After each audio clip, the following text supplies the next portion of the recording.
Hey, Rachel. Hey, Brian. So, how was your week? It's interesting. I mean, I'm back in New York, and one of the great things about the city is how respectful everyone is with all the masking and whatnot. But I feel like everything's kind of confusing because the CDC said today that if you're vaccinated, which I am, you don't have to wear a mask anymore at all, even indoors. But then I took it off outside. I went to the Metropolitan Museum and I took it off on the roof today, and I got yelled at by a security guard when I was just simply following the No, guidelines. I took it off. I took it off as soon as I got. Look, I believe the science when they told me to put it on, and I believe the science when they told me I could take it off. So There what you should I go. do? And when Just he's say, like, say fuck you. So that'll be the theme of our episode this week. Just fuck you. This is Nope. the podcast where we shut it down. We're just a couple of New York Jews talking about the news, beating back the blues. We made a podcast and here's why. Had to laugh so we don't cry. Come and join us for the ride. Welcome to Nope.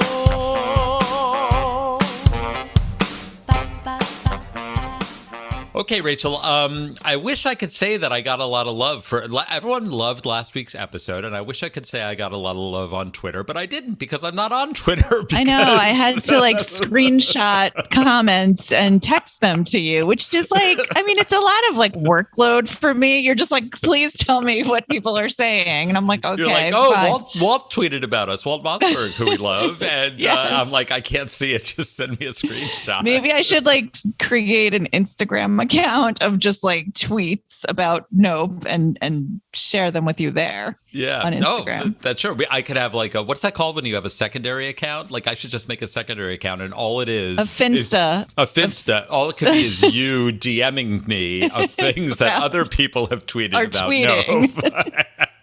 You'll be my curator. The snake is eating its own tail. So you went back to the Met. So there's a little bit Yes. of, there's very infrequently is there any tension between us because we're besties Yes. and close cousins.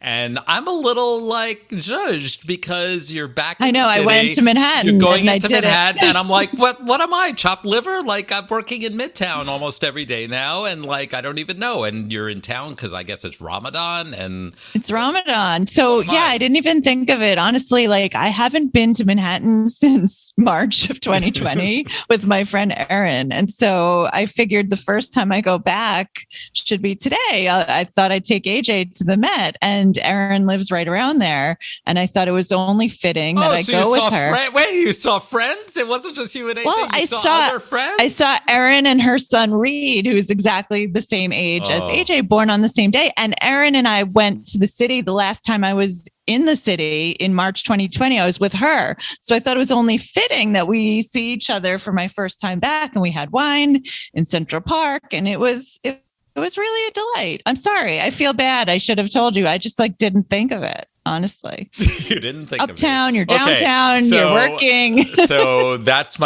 your birthday. The fact that I forgot your birthday, we're even. Oh now. no, we're not even. This is We're maybe totally 1/10 of that. We're getting closer, but we're not even. No, I had a whole schmagoo. I do not accept that. Okay, tell me. So yeah, I had a whole schmagoo. So I came up with this. Whatever. I've been going into the office in Midtown, and I've been working very late, and sometimes it bumps up against when I'm supposed to be doing Nope, and I have to race home, and I do the research in the office, and it's a whole nightmare.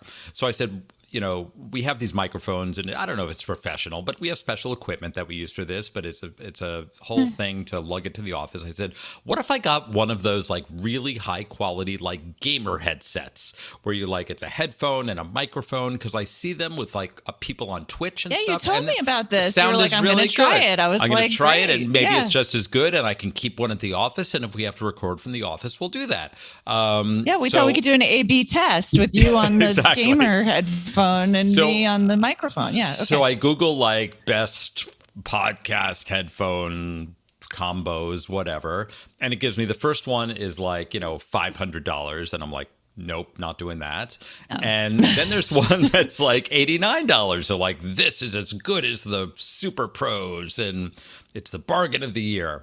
So I order one of them, and it comes. I'm super excited, and I try to set it up here, and I'm not a complete computer dummy. I mean, I'm 50 years old, so I'm not as good as the kids.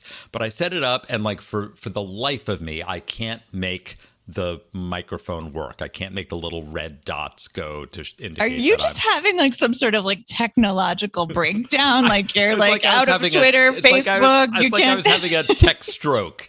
Right? I was losing my mind.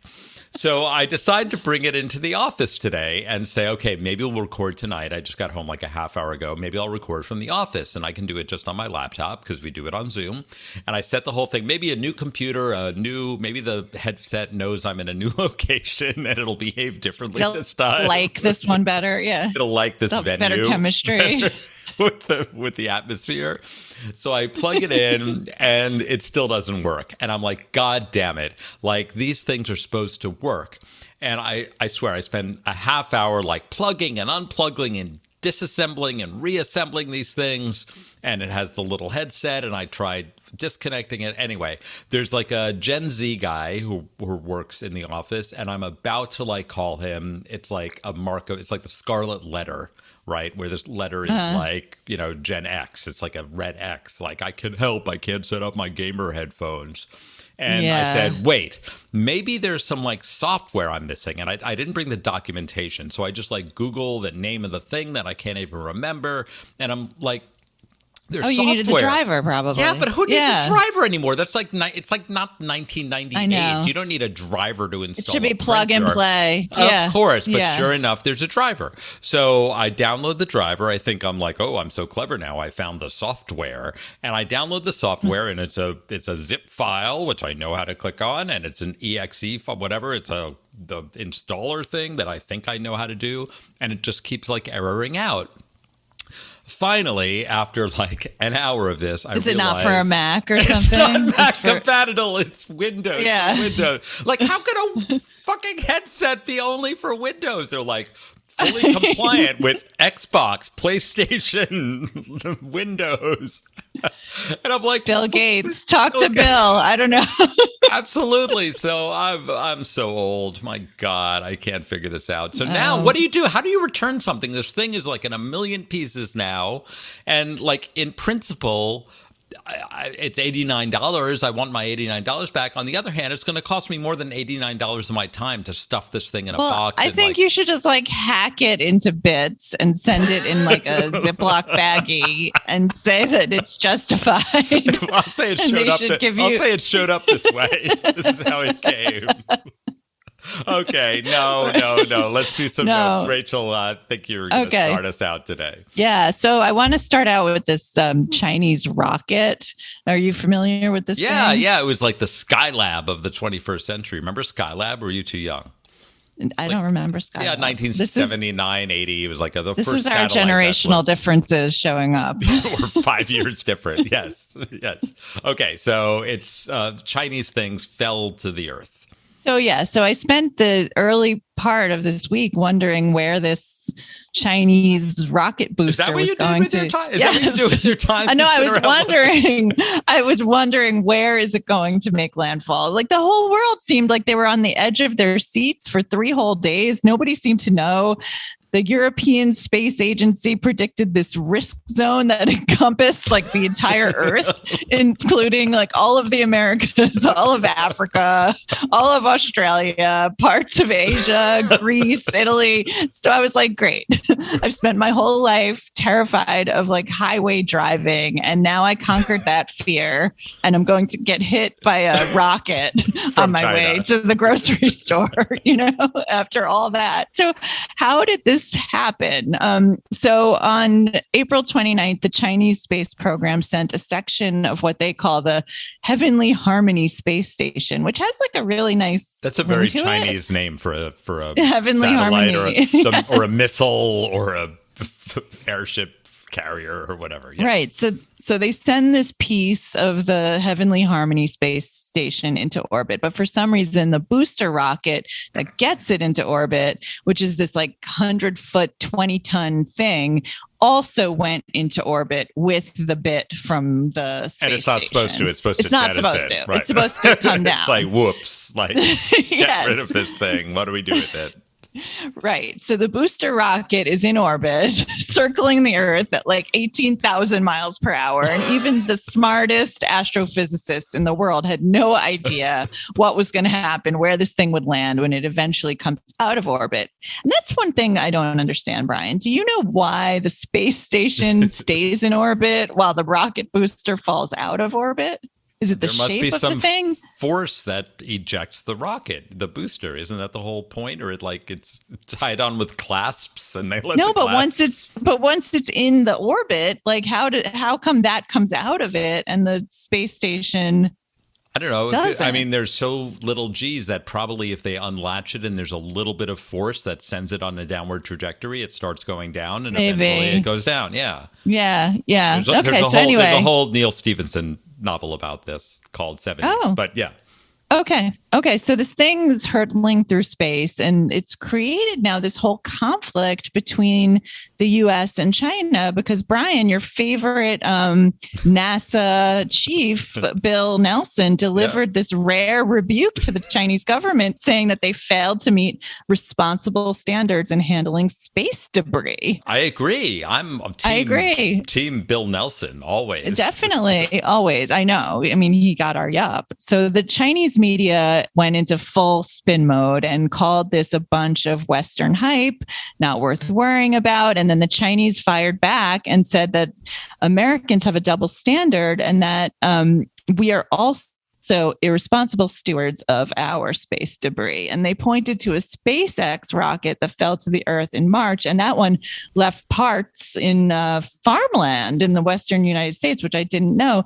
And this is also not good. Like, I mean, I don't like suboptimal.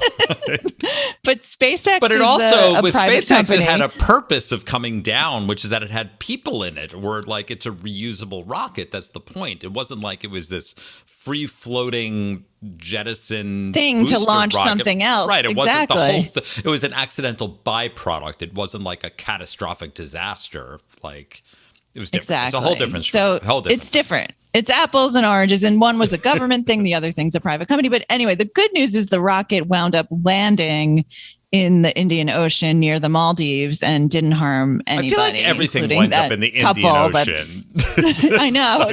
Remember that couple from South Africa that was like stranded in the Maldives at the beginning of the pandemic? I think it was the Seychelles, maybe, or was it the Maldives? I don't know. No, it was the Maldives. Yeah. And like, didn't that Malaysian MH370, that Malaysian flight went down in the Indian Ocean? I feel like the Indian Ocean is like the new Bermuda Triangle. Like it is. It's a death vortex.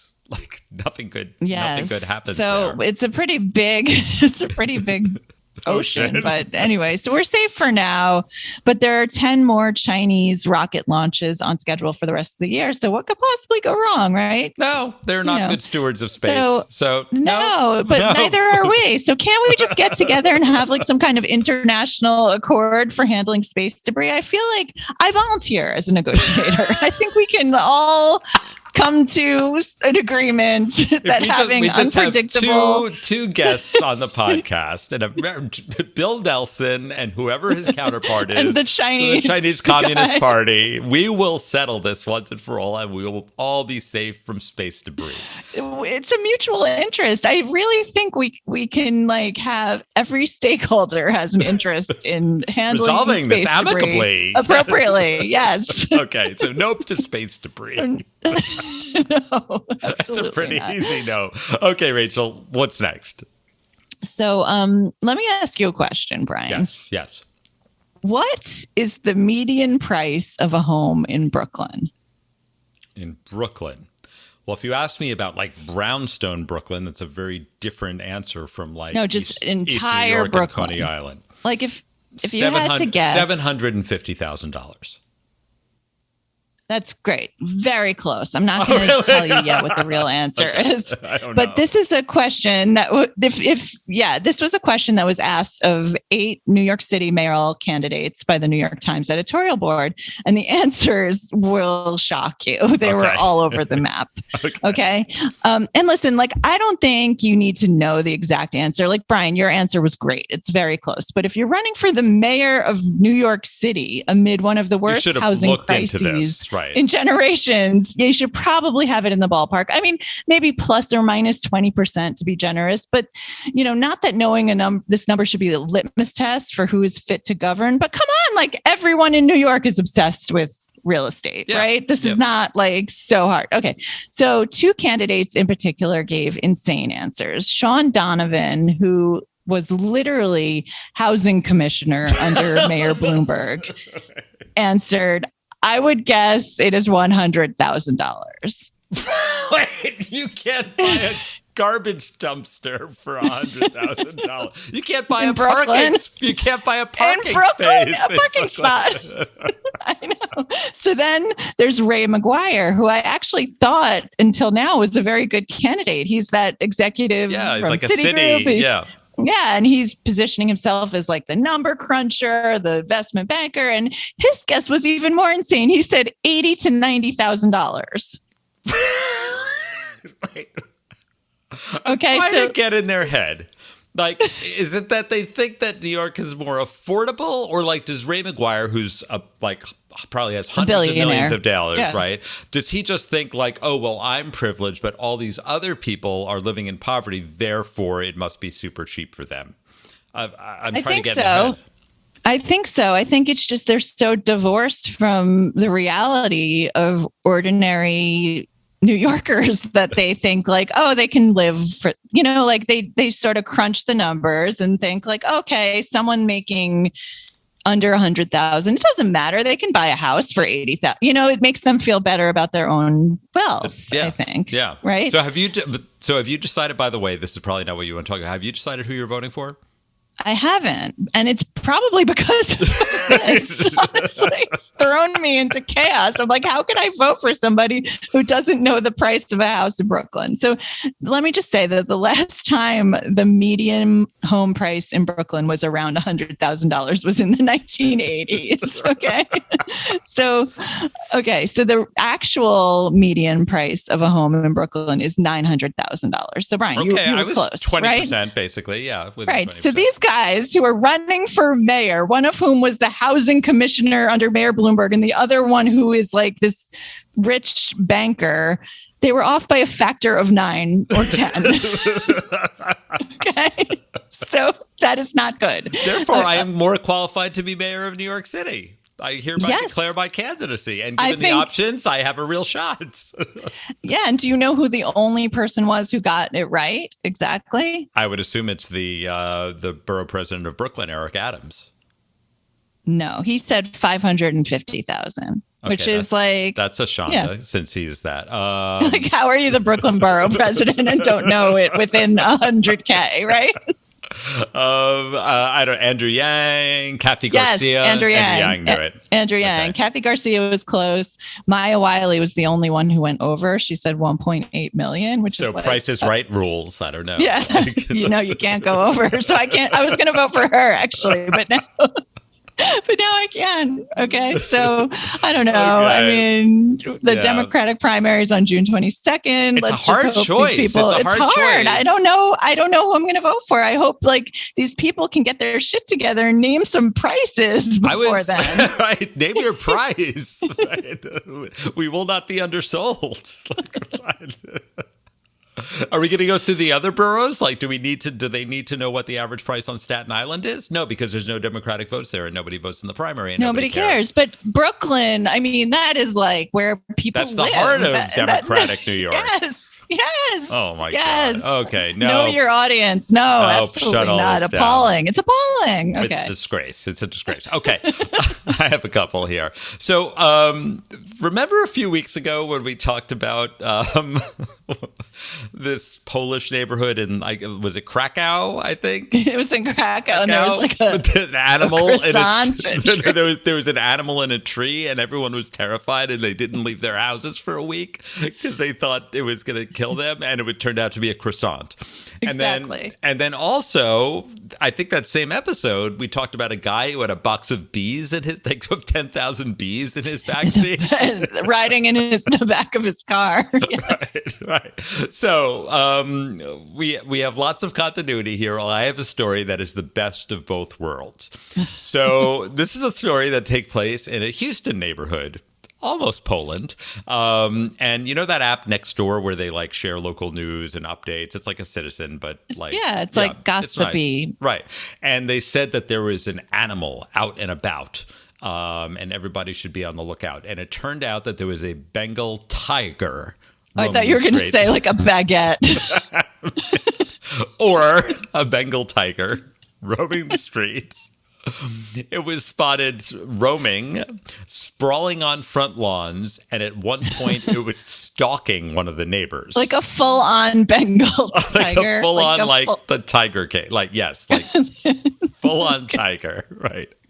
And then there's a video of a neighbor who happened to be an off-duty deputy cop holding the gun, keeping the tiger at bay at gunpoint.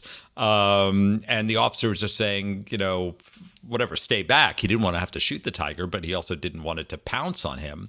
And then a guy comes out of his house and drags the tiger by a collar into his house. And the officer, the deputy, is furious. He says, "Fuck you and your fucking tiger. Get the fuck back inside right now." Well, they don't go inside. The owner, presumably the one holding the collar, loaded it into a white Jeep Cherokee. And as he was pulling out, I guess the cops were approaching the scene. The cops chased him, and then they lost sight of him. So the cops pulled out an APB for a white Jeep Cherokee, and they said with paper plates, not like that you eat off of, like paper license plates. Wait, with and the tiger's in this. Yes, they said, car? Look out for a white Jeep Cherokee with paper license plates and a tiger inside. Is this like that Katharine Hepburn movie, like Bringing Up Baby? Maybe. And the Houston police commander, Roland Borza, went on air and said, obviously, if you see a Cherokee with a big tiger in it, it would be good to call us. Like, do you think?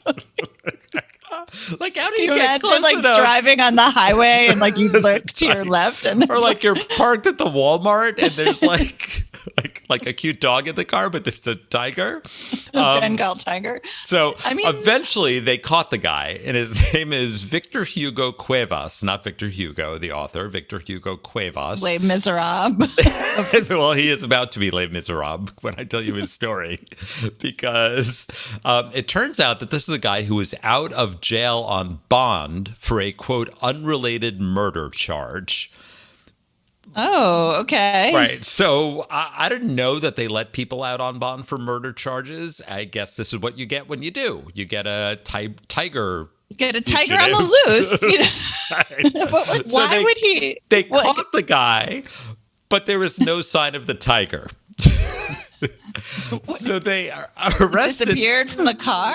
Yes, it went away. So he unleashed it.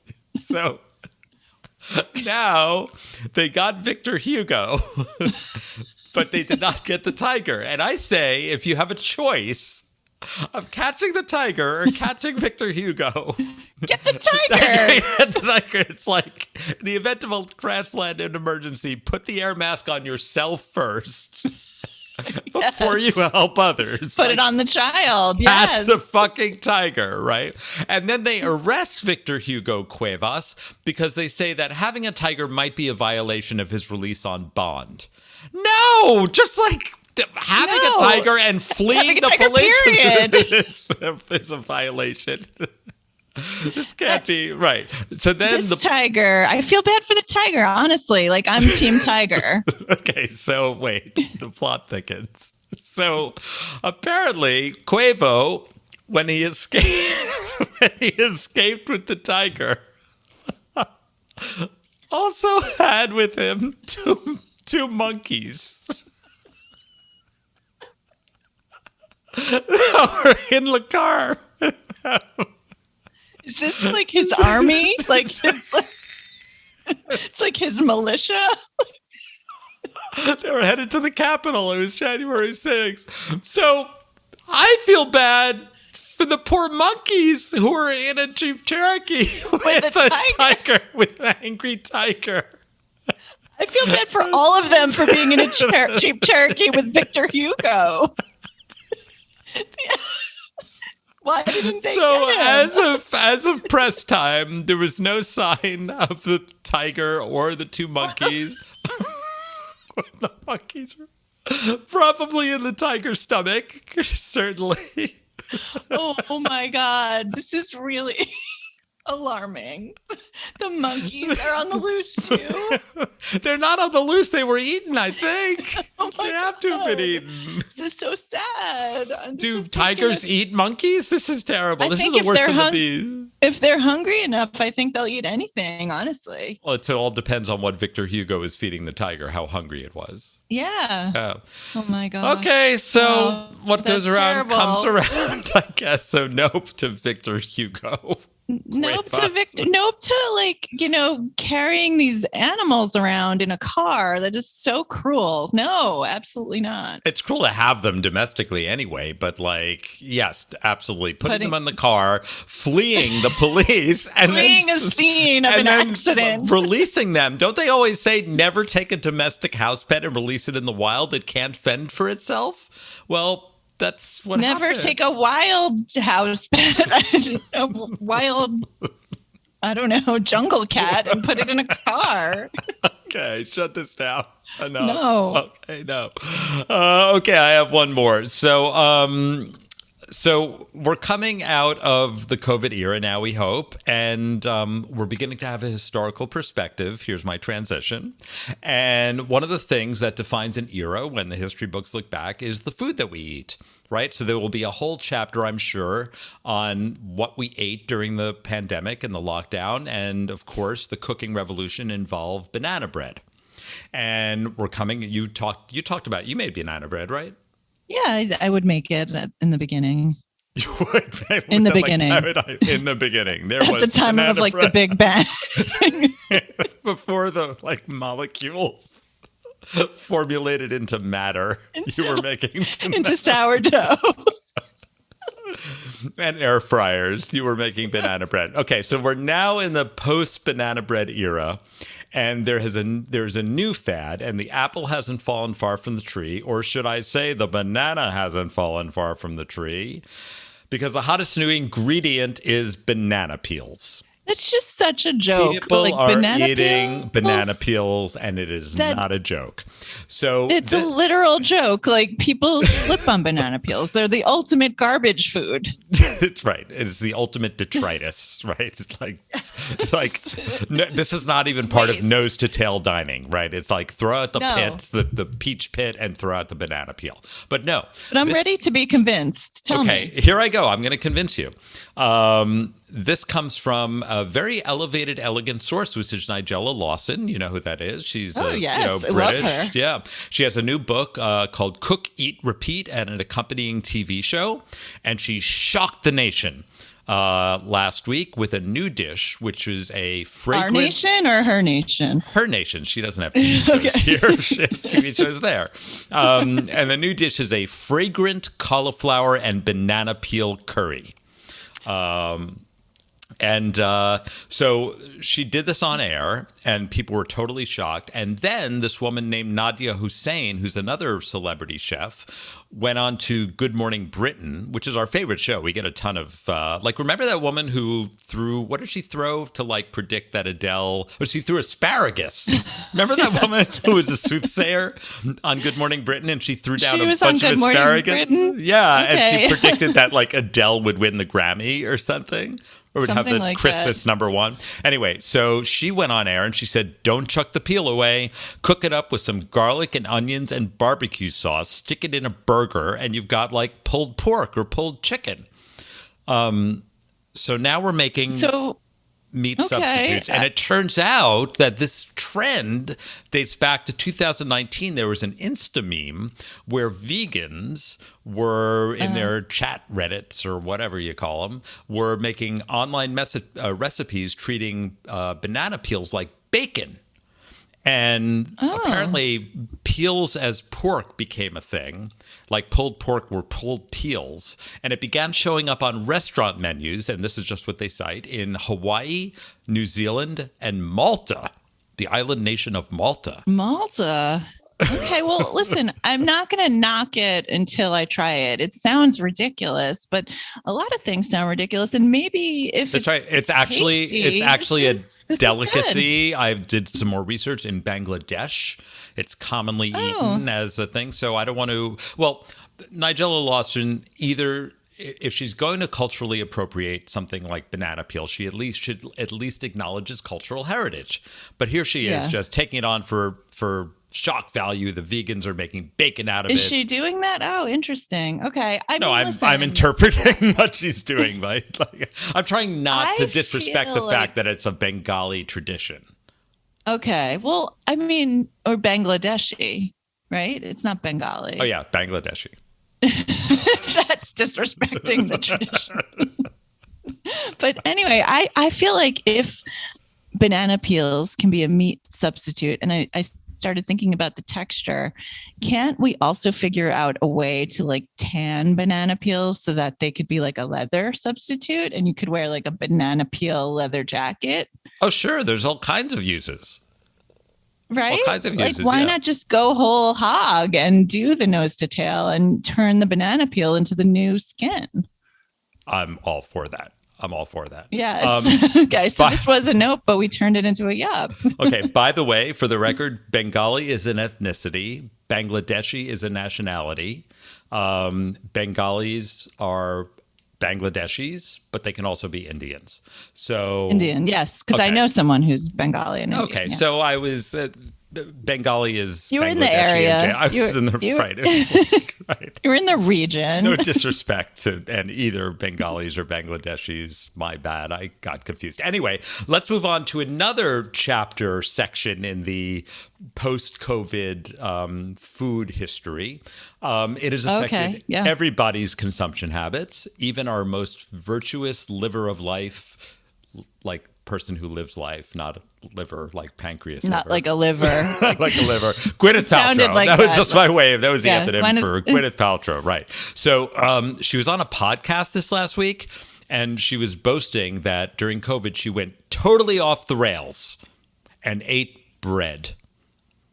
That's how she went totally. Is that the thing? Is that the first thing that she did, or was the eating bread a consequence of going off the rails in other respects? Like, was she like on like an ayahuasca trip? And no, I think just like the pandemic hit, and she like hit the bread box. Ate bread. She ate a crouton, and she was like, next thing I know. So I watched this. There's this video that she shared on Instagram, and she's cooking clam pasta. And then it's a close-up of her, and it's a very unflattering picture of her just at home shoveling linguine into her gaping maw with like a crazed look in her eyes, and it looks like she has two black eyes. It's not just that she's not wearing makeup, like it looks like, God forbid, someone like socked her. And then she tagged at Rachel Ray, because I guess it was Rachel Ray's recipe or something like that. So then she went on to elaborate. She said that during the pandemic, during the lockdown, she was drinking every night in addition to eating bread. She was having 2 drinks a night. And what was she drinking? She says, I love whiskey, and I make this fantastic drink called the Buster Paltrow, which I named after my grandfather, who loved whiskey sours. Of course, she named a cocktail after her own family. Yeah. And it's this great quinoa whiskey from this distillery in Tennessee with maple syrup and lemon juice. It's just heaven. I would have 2 of those every night. I know that quinoa whiskey. Right, but okay, to be fair, her idea of like her lowbrow, going off the rails, driven to the bottle is quinoa fucking whiskey. Yes. Right. Of course it is. That's her. I mean, this is typical Gwynny. Like we can expect no less from her. It's okay. Great. Well, okay. I think it's bullshit. Of course, she got completely skewered in the Twitterverse, which I didn't see because I'm not on Twitter. But that's how Gwyneth went off the rails. She just went wild. She went wild. She ate bread and quinoa whiskey. Quinoa whiskey. Like, have you had quinoa whiskey? I've never even heard of it. Yes, I feel like not only have I had it, but I feel like I brought a bottle to your place a few years ago. Oh, it's probably still there at the back of the bar. Because Josh had worked with a maker of quinoa whiskey. It was really good. Yeah. Oh, okay. Well, I'm just saying forget nope the to name. this whole thing. Like, I don't like the way this whole food trend post-COVID is going. I think we should all just get back to eating the way we did before. No quinoa whiskey, no banana peels. Like, let's just eat like we used to, please. Nope. Let's see, like the garbage monsters we are. Okay. Yeah, nope. yeah. Okay, nope. So that's the end of the nopes. Now we get on to the ups. These are little rays of light, the little beacons of hope that got us through the week. Rachel, I know what yours is, and I am going to second it. Go ahead. Yeah. So the Real Housewives of New York City, they are back and they are better than ever. God. I mean, honestly, like if you don't watch this show yet, I'm sorry, you have to start. It's ingenious. It makes me so happy. And, to think that other people are not experiencing this joy, it makes me wonder, like, they what roll their exactly eyes, are but you they haven't waiting actually. for? They roll their eyes, but they haven't actually watched it. That's the thing. Like, Don't if you knock watch it till you try it, like the banana peels, right? Like maybe it's great. Quinoa We whiskey. don't know. It's the quinoa whiskey of Bravo Television. So Yes. the favorite housewife from last season, Leah, we found out in the first episode was converting to Judaism, and she's Irish, and she went on Yom Kippur. She called to ask forgiveness from her father, and her father said no. Well, because No, she fuck you, just we're wanted, she Catholic. didn't want to atone. She just wanted forgiveness. She has a lot of work to do learning. But this the isn't the Judaism. topic of this yup. In fact, we have a whole other topic within this. Yes. So I think, the season is season 13, but you can jump in at any time. And what's particularly It's not hard to follow the plot. No. But what I love about this season is that they have a new cast member named Ebony Williams. And she's this young, glamorous lawyer turned television host. And she's the first ever Black cast member on the New York Housewives. And really, it's about fucking time. And I don't know about you, Brian, I am obsessed with Ebony already.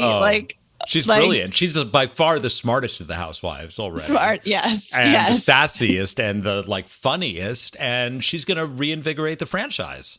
Yes, she's the perfect addition to the mix. And I think because of her life experience as a Black woman, she's skeptical of all these other ladies. And she's become almost like the voice of the audience. We are there. We are with Ebony. Because the rest of the ladies are living in some cocooned Upper East Side life, which is funny to peek in on sometimes, but there's no relatable narrator. And I think she's become like the everyman, the every person that we could see through her lens and see what the rest of these ridiculous ladies look like. Right. Even though Ebony is like this very privileged, very wealthy, glamorous person, she still feels like the only one I could relate to. And so bravo to the casting directors who found this gem of a human. Bravo, yes. Bravo to Bravo. I cannot wait to see what happens next week. Andy Cohen, call us, but I swear I'm not the guy who was stalking you through the Pizza Place window the other week. No, it was somebody else. Okay, I also have a TV yup. This one, I think I did season 1 of this show, but it's back, which thrills me because I didn't think it was ever the kind of thing that would get renewed.